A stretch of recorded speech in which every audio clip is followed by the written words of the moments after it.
Hello, and welcome to our Let's Look at / Let's Play of Distant Worlds 2. And now, let's head into our episode. Hello, welcome to our playthrough of Distant Worlds 2. We are playing as the cat people, the Xenox of our Xenovian Empire over here. We are approaching endgame. If you're watching this on YouTube, there's probably only about 6 episodes left, give or take. Maybe 7. We'll see. We have finished most of the tech tree. If I can zoom out. No, oh, here we go. If I zoom out. So, we started down here. We've plowed down through the tech tree.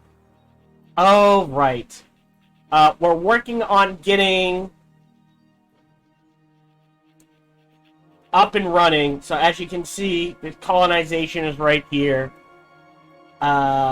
Technology is right here. We're going to finish superior research. We're going to get down to mega capital ships and colossal construction. And then I actually forgot, and there is a lot of tech in this game. I will say that. Right. We did the fighters and the offensive weapons we're going in. I forgot all about this stuff. So I kind of need to do all of this. More important, what do we need to do? We definitely, oh, okay, it's, we're maxed out on the QR. So we need to do that. So we will add those once we get through accelerated constructions. We're making about $1 billion a year. You got 680k in the bank. We've crashed advanced ion weapons because we're trying to get up to ion shield defenses. Between recordings, I did go in and redesign everything except for large space stations, I think. Edit? Yeah. Sentinel, high batteries. Yes. So, everything except for large space stations should be up to date. So we're gonna do that right now. I did get a new follower. Shout out to Aria Tross, who I'm just going to call Aria. I do not do concurrent research. Here is why. I mean, if you're blowing through it, it really doesn't matter. You do what you do. When the game originally started, if I had 100 research, right? And I was doing concurrent research, each one would get 75. They have now made it, or at some point they patched it, so that it is now, if you do 2, whatever research you have is halved.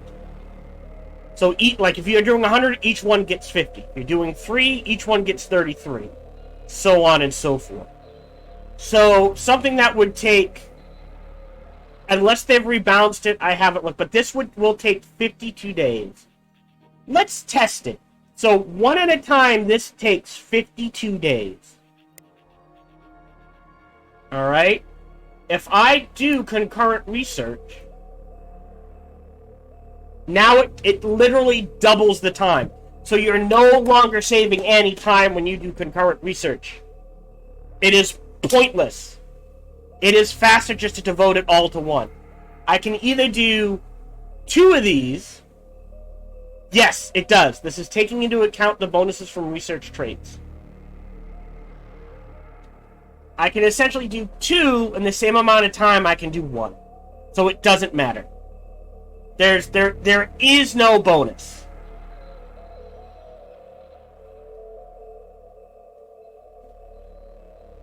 It's just, ooh, I can... And there's no negative either. That's the other thing. I can either do it in 52 days and this in 20, right? Actually, I guess if we do the math. Or I do this in 10 and the other one in 54, that's only going to take 64 days. when the game first released, it was actually better to do concurrent research. So I can either blow through, right? That's 104 days. Okay, so that's going to take 124 days. Or I focus on one. So there's 10. We know the ion shield's another 52. And the mega park is going to be 121. So I can blow through all three of those in the time it would take me to research all three. Yes, it was even buggier at launch, but again, they are patching it repeatedly. You get a fleet. Do I have a spare fleet? Let's see. Lady Luck, Mayor Block, Rose Sways. No, I'm going to build a fleet for you when I get the chance. You will build Fleet 7. Do you want to be attack or defense? We've got 3 of each, so I'll leave it up to you while you think about that. Aria, you mentioned that fleets, that you're having trouble protecting your supply lines. Fleets only respond to large enough attacks, i.e., they generally won't... Alright, defensive. They generally won't deal with a single... single pirate ship or a single alien attack, something like that. Like, if it's like one thing. They generally deal with, like, alright, 5 or 6er attack. Even though you might have the policy set, where is it? I believe it's under fleets, to 10%. If all your ships are in fleets, it won't pull ships out of fleets. If you make it, and I have stressed this, the automation in this game is amazing. Great for early game, but once you get to mid-game, a lot of things you should probably be doing manually. So when I learned this game, I freely admit the first 60 hours of this game, I lost. No, they won't. Because they have retreat options. And the purpose isn't to kill whatever they're fighting. It's to drive them off. Early game, the first 3 techs depend... Well, you're playing as the Teekins. You said you like to play as the Teekins, so it won't matter. But your first 3 techs you want to get: ion weapons, armor shields, and then do the second level of research labs. Okay? Because, at least for pirate ships, once they take a few ion blasts, they automatically retreat.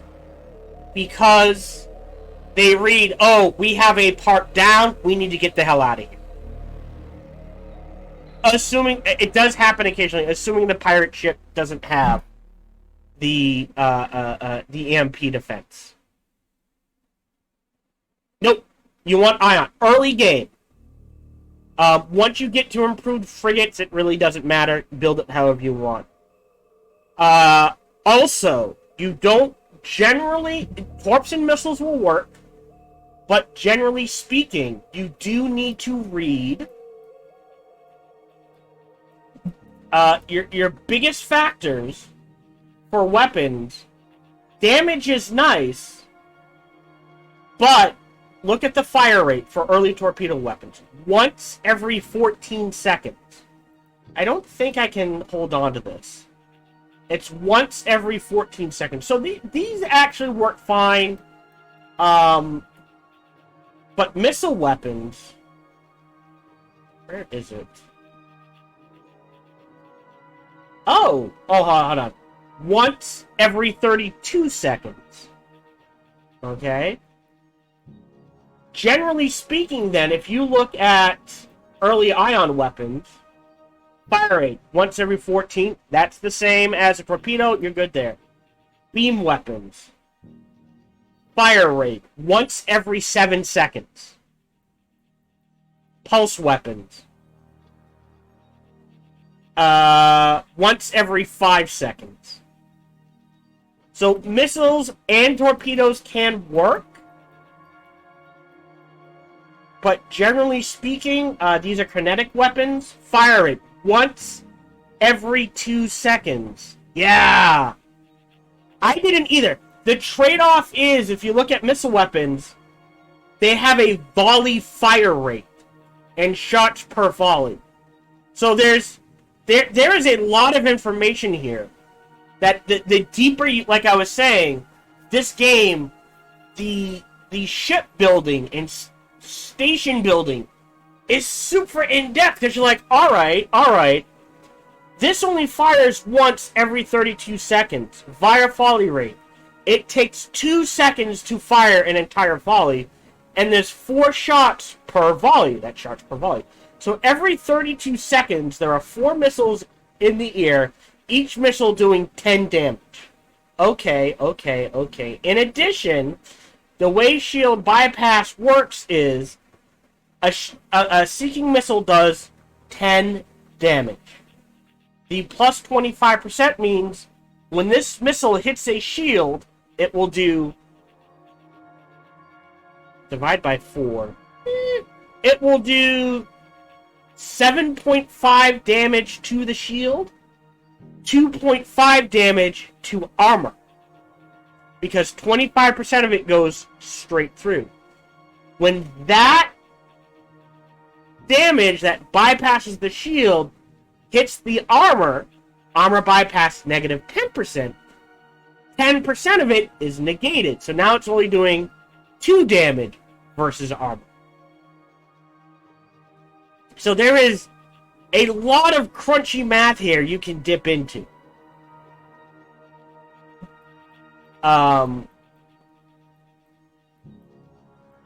Right. There's range. That's also an important factor. But,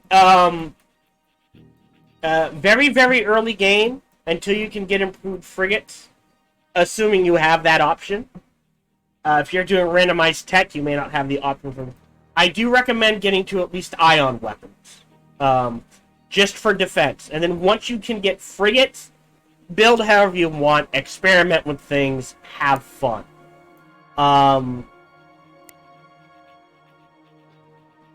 But as I was originally saying, 4 fleets. So if we go to... here we go. Military ships. Oh shit, I have escorts. None of these are mine. Retire.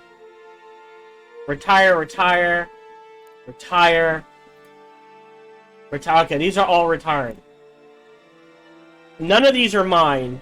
If I go to frigates, alright, I have 99 frigates. There's a joke in there about 99 problems. Anyways, alright, ships not in fleet. I have 54 frigates not in a fleet. And their sole purpose? Patrol. This is automated. These are all automated. Load troops. Well, we're gonna go through these.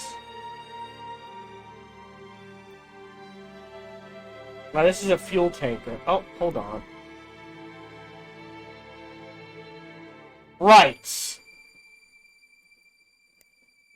Ships in fleets. I have 175 ships in fleet, but if I wish I could do frigates not in fleet. I can do fleet frigates, which this is not all of them.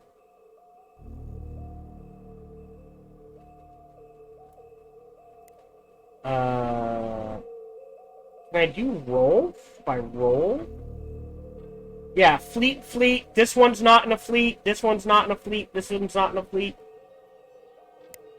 But I have 12 frigates per fleet. I have 6 fleets. Let's do the math. Right now. 6 times 12 is 72.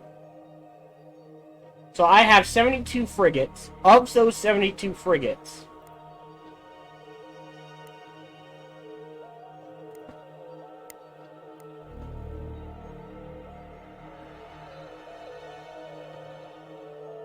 $27 of them are not in a fleet. Okay? And because they are not in a fleet, the game will automatically assign roles to them. Like patrol, guard things, move to different locations, escort ships, that sort of thing. So that's the catch. And remember, excuse me, the goal isn't to annihilate ships. Alright, use escorts, have them be single ships. What usually ends up happening is, we'll say, like, this ship will come under attack. It will send out a distress signal, literally. And any frigate that is close enough that can respond will. So it may start by itself, but very quickly, other frigates that are not in fleet that are close enough will start jumping in to help. And again, you may lose some ships here and there. But ships, if you're keeping things under default, do not fight to the death. Once they take enough damage, boop, they retreat. And the same is true for pirate ships. Hence the ion weapons. Because the moment a pirate ship, any component goes offline for any reason, i.e. an ion weapon hit, it immediately tries to warp out of there as quick as it can. Okay? And the reason why I said fuel doesn't matter is, if I can show it off again. I don't know why it's not appearing here. Hold on. Ah, here it is. So this yellow dash, welcome.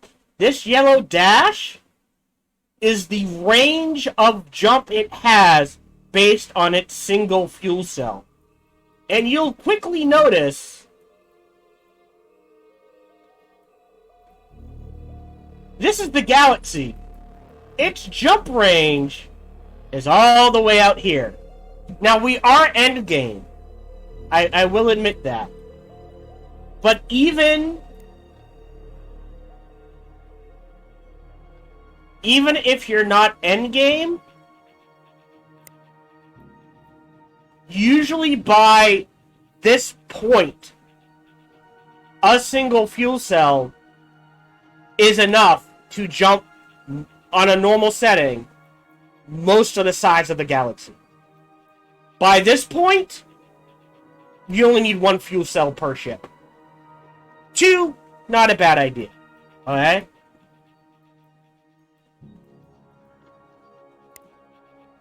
So, they needed to, even on the largest galaxy setting size, you don't need more than, especially by late game, you don't need more than 2 fuel cells.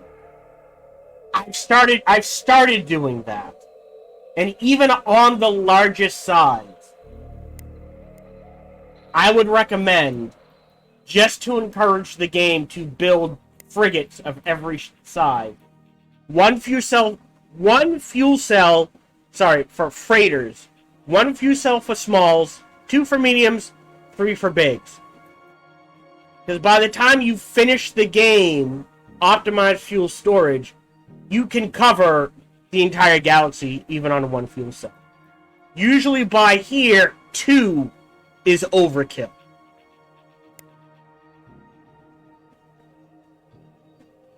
So I am playing on it for, if you're wondering, I am currently playing on, and for those who are new, I am currently playing on normal size, with all default settings, except the only thing that is different is I set nebulas? Not nebulas. Is it nebulas? Whatever these are called. To minimum density. And I turned off... I also turned off tech sharing because it breaks the game. I have it set just for this playthrough so I can show off the entire tech tree. And I do not play with randomized technology because it's pointless. All randomized technology does is it looks at a technology tree. And honestly, the best way to show it is down here. It just looks at a technology tree and goes, oh, this dead-end tech here improved escorts. If you have randomized on, it goes, alright, Are you going to have improved escorts? Yes or no? Are you going to have improved destroyers? Yes or no? As far as I am aware. Are you going to have improved frigates? Yes or no? That's all it does. And that's not really randomized tech to me. Randomized tech to me would be, in this playthrough, you don't get system patrol ships. Instead, you get basic military ships, improved escorts, and then interstellar destroyers. That sort of thing. Where you can swap out techs for similar or, you know, that sort of thing. The approach of randomized tech being, oh, this playthrough you don't get improved escorts. Meh. I don't know. I didn't pay attention if it works for these.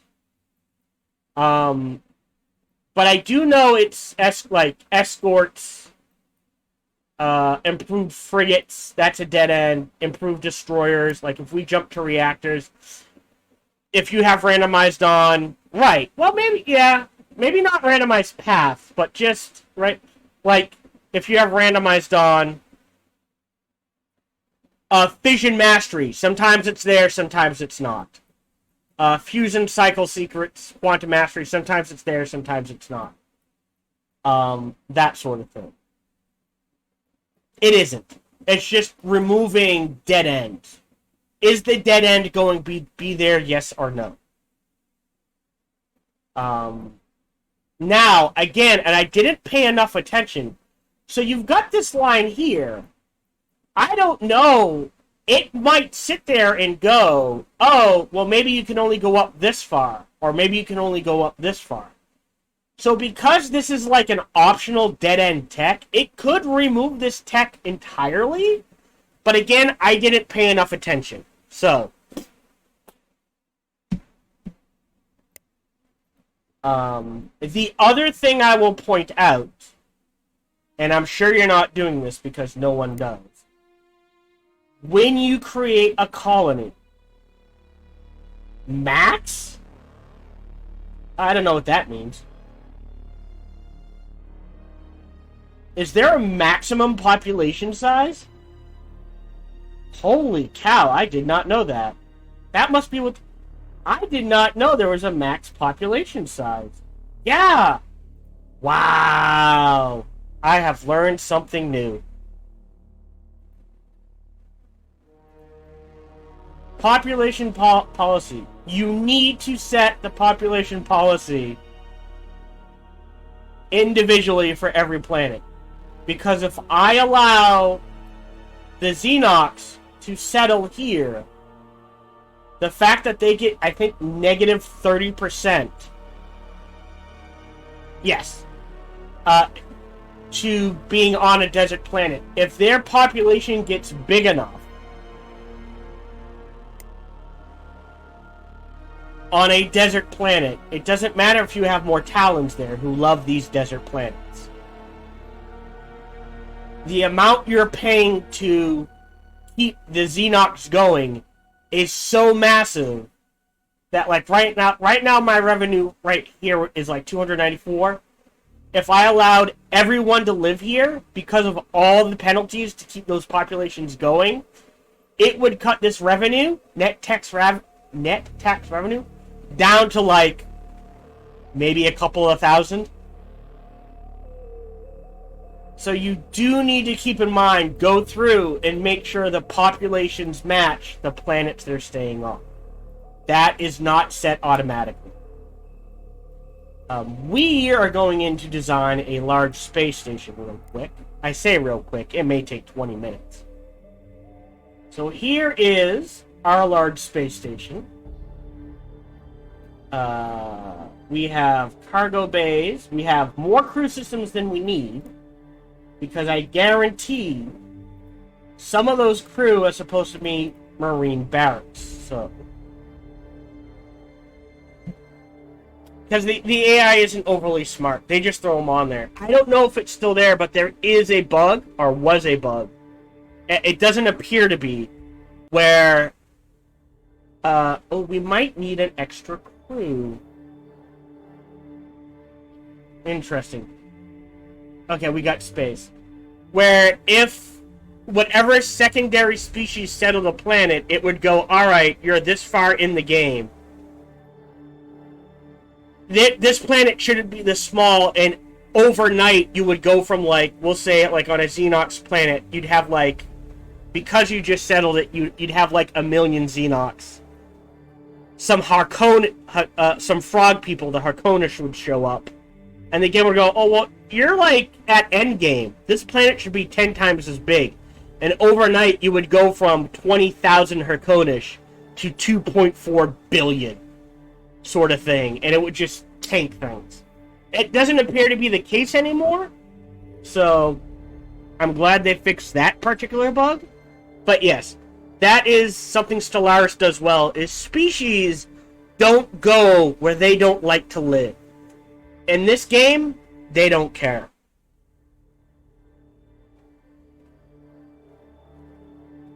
So, our crew system seems okay. We're okay on construction yards and fighter bays and a docking bay. You need at least one. Just to facilitate... yeah. Things. We're okay on this. Armor is set. I threw a stealth cloak on there just because I thought it would be hilarious. We need to actually change out defenses. So I will go to latest per category. We're going to change out some of our... let's 1, 2, 3. We'll call that good. And now weapons. So... I do have the weapon firing arc up and running, which is good. Let's go ahead and mess with these. Just a bit. Okay. So, we have the most powerful weapons we can have. As far as point defense goes, yep. 2 multi-beam defenses there. And a buckler repeater blasting there and there. So that covers up point defense. For offense, we can, and we are playing as the cat people, so they get a bonus to beam weapons. So that's why I'm using beam weapons. Can we fit... alright, these are all 120s. Okay, good. So size doesn't matter. So I want at least 1 large there, 1 large there. Now, we have the size, we may not have the crew. The question becomes, do we want to go Hunter missiles or Hive batteries? Well, let's take a look. We'll look at mediums and mediums. Hunter missiles on the left, Hive missiles on the right. Hunter missiles have better tracking, slightly more damage at max range. Don't care about the population bomb. More range, less speed, shield bypass is the same, but no negative to armor. 16 fire rate, but it's only 2 shots per volley. So we have to keep that in mind. So, you can get 32. Almost 3 volleys for every 1 volley of Hive missile. But there's 16 shots in a single Hive missile. Interesting. Also, Hunter missiles go up to large. Hive missiles stay at medium. I think we do Hive missiles just because we can fit more of them in. So we're going to do Hive missiles here, here, and here, allowing us... oh... I have played Hive Mind twice. I actually usually play rock people.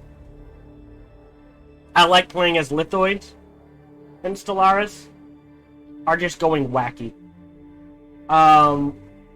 Allowing us to cram in more large star beams and more Hive missile batteries overall. I think that is all we can fit. Yes, okay. So that's I feel like that's pretty good at offense. The thing to keep in mind is fire type seeking means it ignores firing arcs. This will just fire and all the missiles will seek in. Our large beams fire faster and hit for more, but because they are not seeking, it means they do pay attention to firing arcs.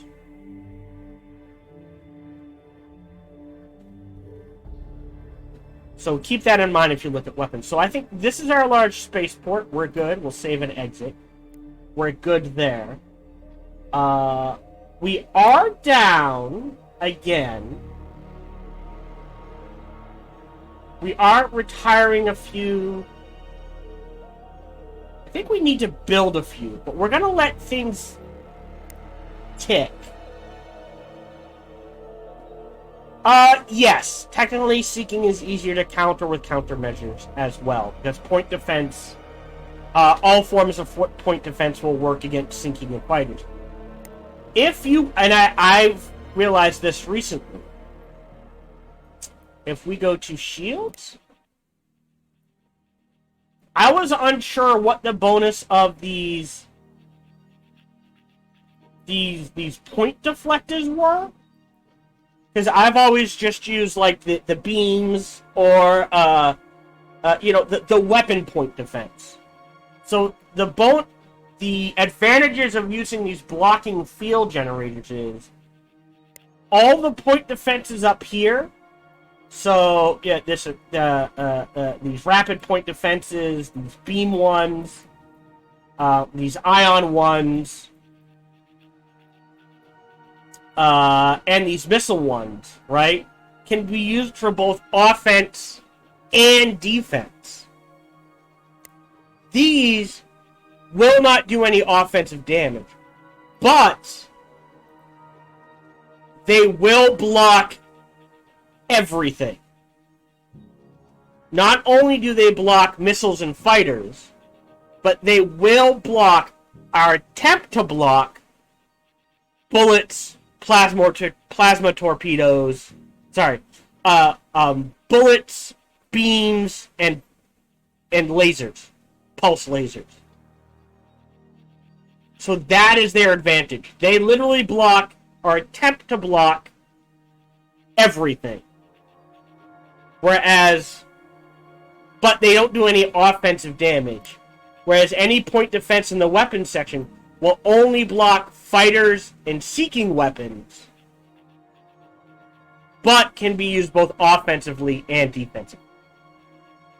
Which I have learned recently. Alright, we're going to go ahead, pick things up. We're just trying to crash through things. We are waiting for some ships, like, you can be retired, to retire and retrofit and that sort of thing, just so I can do the math better. I'm pretty sure we need to build a few more frigates for, like, if I jump to here, again, this is late game, so I think he won. Oh shit, he called in a fleet. Never mind. Oh, game's chugging. Again, late game.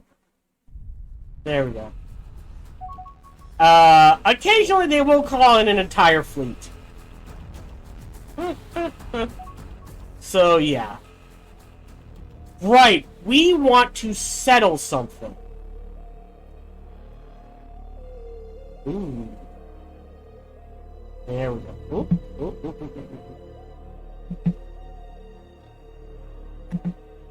We were focusing on settling something. I take a look at colony ships. Yes. And Profound Hope. Which is where?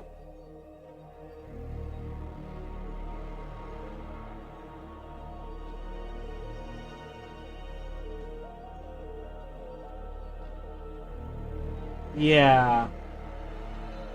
There we go. Okay, it's still under construction. Right. We're giving them a planet. And we're loading up Endeavor of Vulcan.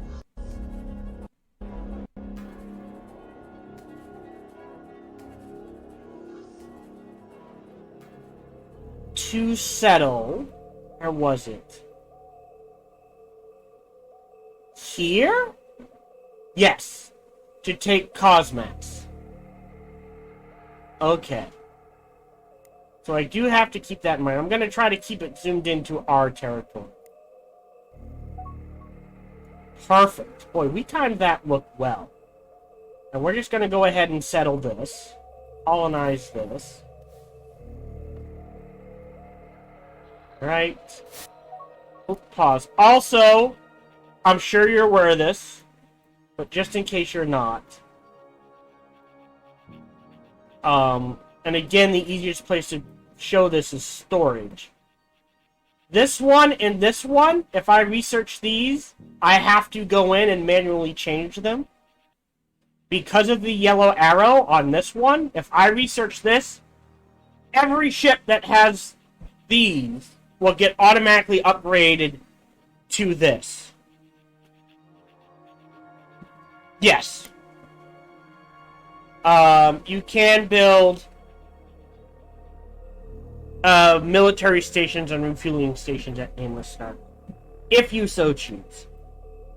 We were looking at... Is there another planet? Right, here. I wanted to settle here as well, because we have a species that can live here. And that is...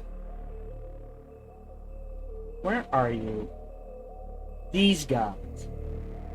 But they're missing resources. So, although I guess they're over here. Can we build a ship here? Medium, heavy. Alright, we're gonna build a massive colony ship here. Use it to pick up those guys. Boink. Use it to pick up those guys, and then these guys will settle over here as well. Yes. Okay. I didn't realize that either. Till about 4 or 5 games deep. So, all our ships have this basic EMP defense. Because this research has this yellow arrow on it, that means when I research this, every ship we have will automatically get this upgrade for free. Whereas if I research early ion weapons and then ion weapons, because there's no yellow arrow on this one, I have to manually go in and change these weapons to these weapons.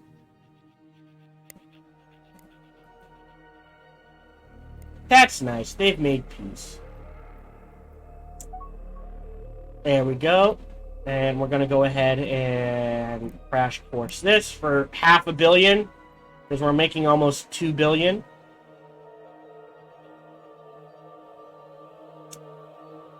Also, one of the things I like about this game is they try to keep things reasonably balanced, but they intentionally put in super technologies. Like our super armor. And this is on purpose. Not everyone is going to get this. So all the super techs are always randomized. You have to find them in-game. Super engine, super drive, we got lucky. 10. It's the default. So that means, what this means is military ships not assigned to a fleet. So if I have 100 frigates. Hey, PS Pan. right, and I build a fleet, it will start building frigates, assigning frigates to fleets as needed and that sort of thing. But what it doesn't tell you is, like,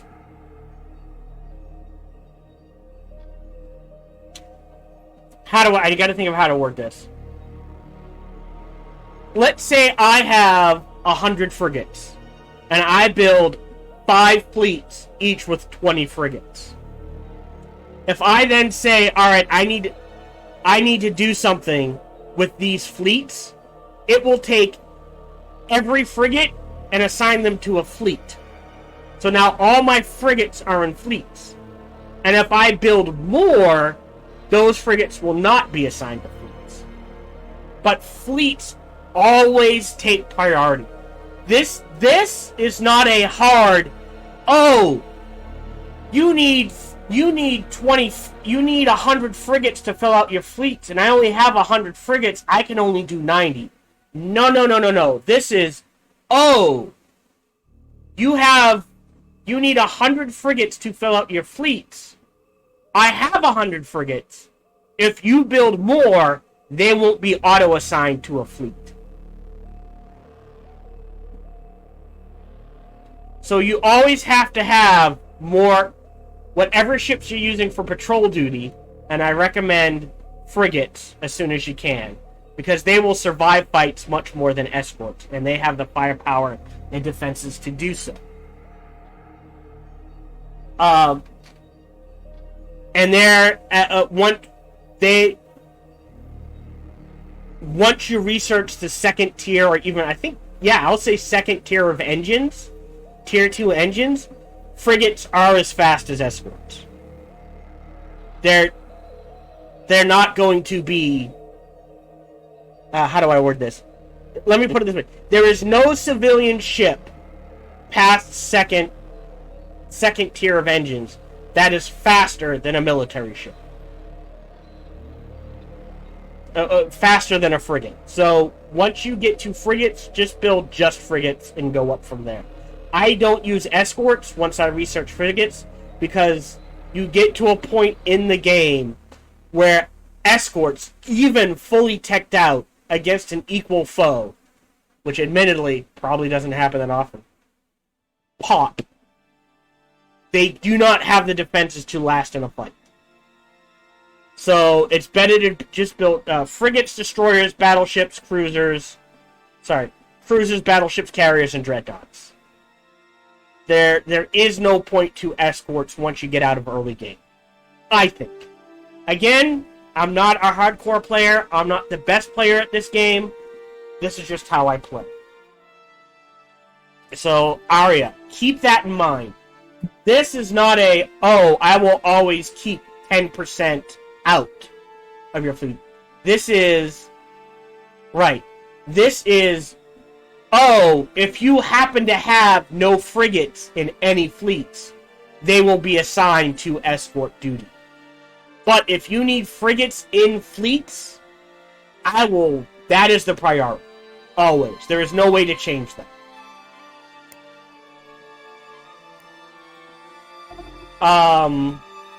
Speaking of fleets, let's go ahead and build it. Let's 12-6-4-2-2, 12-6-4-2-2, 12-6-4-2-2, but they're taking damage. 12-6-4-2-2, 12-6-4-2. Mayor Block needs a frigate, so let's go ahead and build him a frigate real quick. Point. Purchase. Back to military ships. Frigates. In order of strength. And we will go ahead... Well, since we're only doing one, we'll go ahead and join you to Mayor Block's fleet. Done. And now we're going to build a fleet for our newest follower. Oh, that's very easy.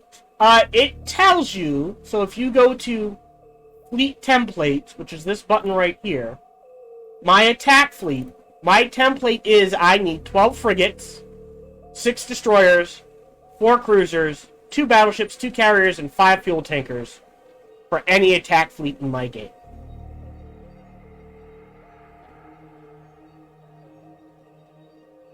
So if I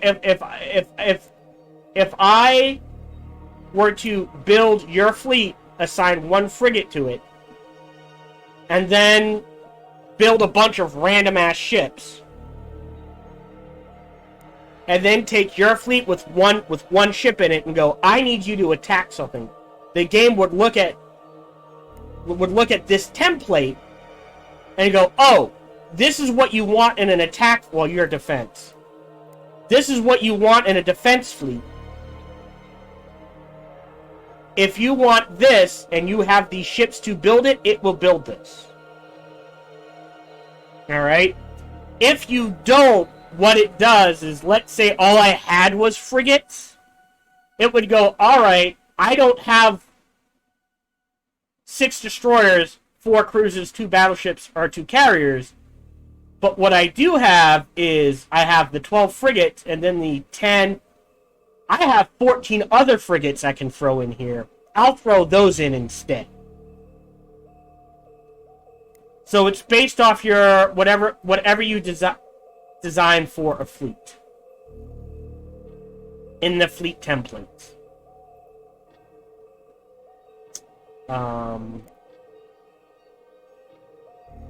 Ooh, you know what I should... Well, that could be interesting.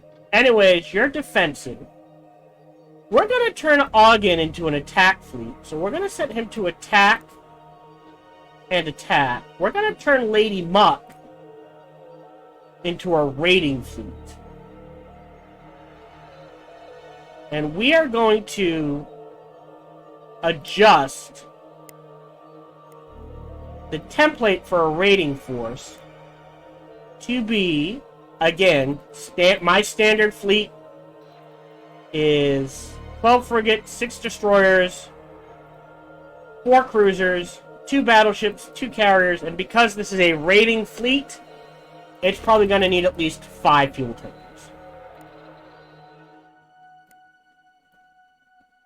So now, if I go to war with someone, it will go ahead.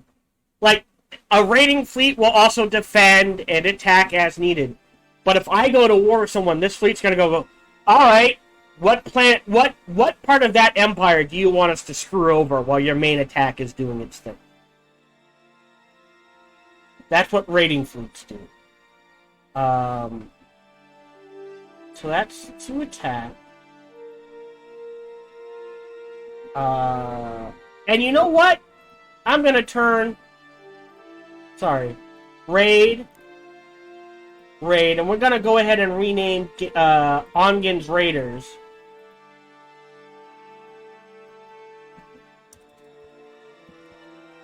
Because Ongin was my first ever sub. So he's always Ongin's Raiders. There we go. And we're going to reset this so I know what type of fleet it is. Lady Muck, if you ever see her in chat, she is a very offensive player. So there we go. So we got 2 attack fleets, right? So now we have 2 raid, 2 attack, 2 defense. Great, and we're gonna build a 3rd defense. Perfect. So 12 frigates. Sorry, 6 destroyers, 4 cruisers, 2 battle cruisers. Yes! You do need to be careful. 2 carriers, and you're a defensive fleet, so you don't get any fuel barges. We're done. How much is this costing? It's going to cost almost all of our money. Neat. I don't care. I'm making almost $2 billion a year. So let's go ahead and purchase this. Now we're down to 24,000. And we will go to military ships. Frigates. 1, 2, 3, 4, 5, 6, 7, 8, 9, 10, 11, 12. Nope. Create new fleet. This is actually 8th. Sorry. Aria Tross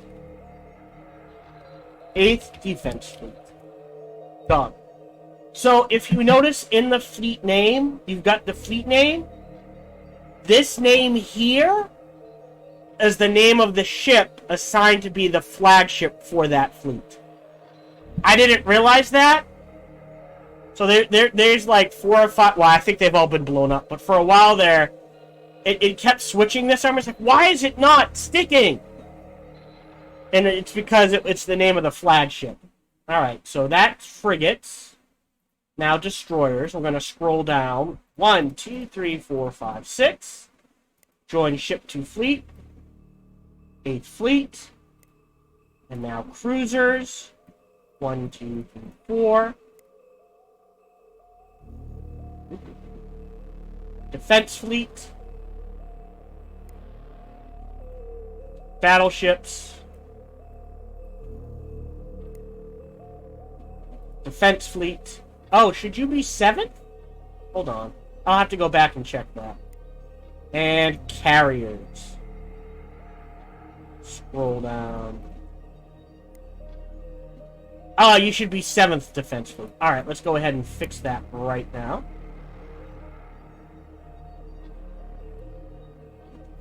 There we go. 7th Defense Fleet. Done.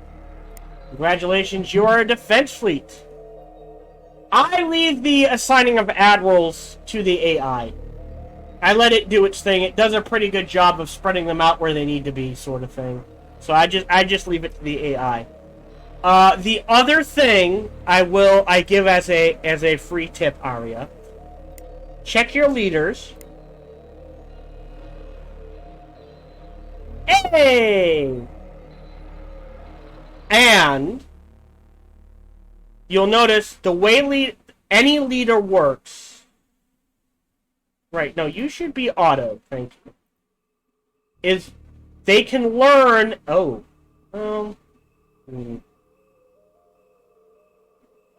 That's fine. They can learn actually any number of skills. Unless they put a cap on there, which they might have. So the other reason why I'm making so much money is, if you notice, our Empire leader has a 22% population to bonus growth. That's 22 bonus to population growth. A 20% bonus to colony income. Which is insane. So they can... I think they can learn any number of skills. I'm not sure how it's decided or what. But they can only have 4 traits. And that is true of everyone. So it looks like they may have capped it to a leader can learn 4 skills and have 4 traits. So you want to go through and just make sure there's like nothing really bad. Oh, alright, so here's one. This Admiral has Demoralizing. So, it doesn't matter that he has a lot of bonuses. What Demoralizing does as a trait is slowly decreases the skill.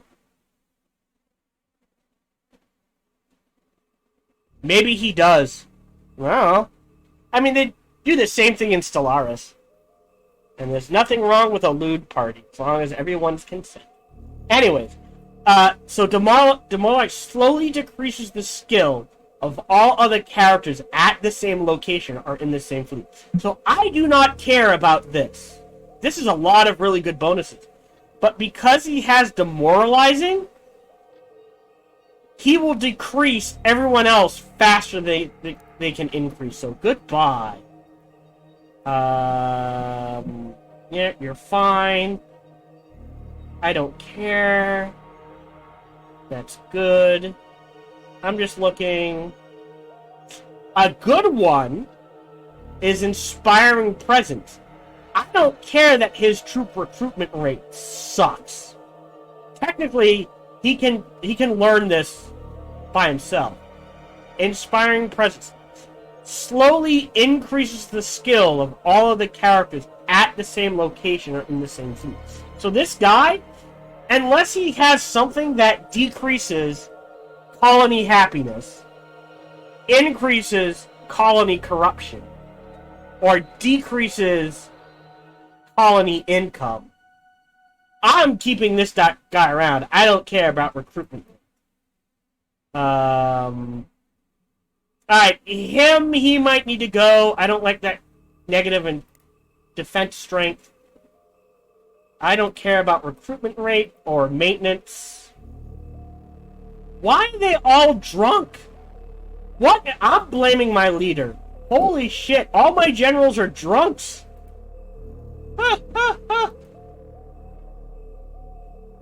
Alright, hold on. Let's go through this. I never paid attention to that. Drunk. Drunk. Drunk. Drunk. We're up to 4. Drunk. Drunk. Drunk. Not drunk yet. Drunk. All my generals are drunks! What is going on here? I mean, I don't care. That is weird. Oh yeah, I do. Okay, that's hilarious. Alright, let's let time tick. And for those who are also new and hopping in, oh, that's true. We might need more fuel barges. Let's see. Fuel tankers, idle. 1, 2... you've got 4 idle ones. That's fine. You're fine. You don't need more fuel barges. You got 4 idle ones. You know what? Well, do we keep an even 10 idle? Yeah, sure, what the hell. We've got the income. Oh, look, there's all the fleets. 1, 2, 3, 4, 5, 6. We'll keep an even 10 idle. Alright, let's go ahead and crash this. Oh, and queue up, because I have done none of these. Alright, we're just gonna start... I'll start plowing through all of this. Because this is new. The last time I played this game, I couldn't build Titans. I think that's amazing. Which, there are not a lot of mods for this game. I don't know how easy this game is to mod. I don't care. Pause. Was it in our territory? Message log. It's not even in our territory, so I don't care. Right? Yeah, that is another, but it doesn't matter. If I go to government, these are all Empire bonuses added up. They break it down by specific research type, psyops. Our troop recruitment rate sucks. I don't care. But if we scroll all the way down, plague curing plus 30%. And they'll even tell you if I hover over it from the advanced metroplex. Really, just the advanced metroplex. Is there a population... No. Is there... Bastards. I don't think there's a way to see our population breakdown. I don't think at an empire level. Leaders, policy settings. Which would be nice. Hello, this is Gohan the Chinchilla, and we hope you're having a good day, as do I. As always, we hope you enjoyed this video. If you did, feel free to follow, like, subscribe, or comment. Or, even better, come on over to twitch.tv/SparkyTDK and watch me live every Monday through Friday. Thank you for your support.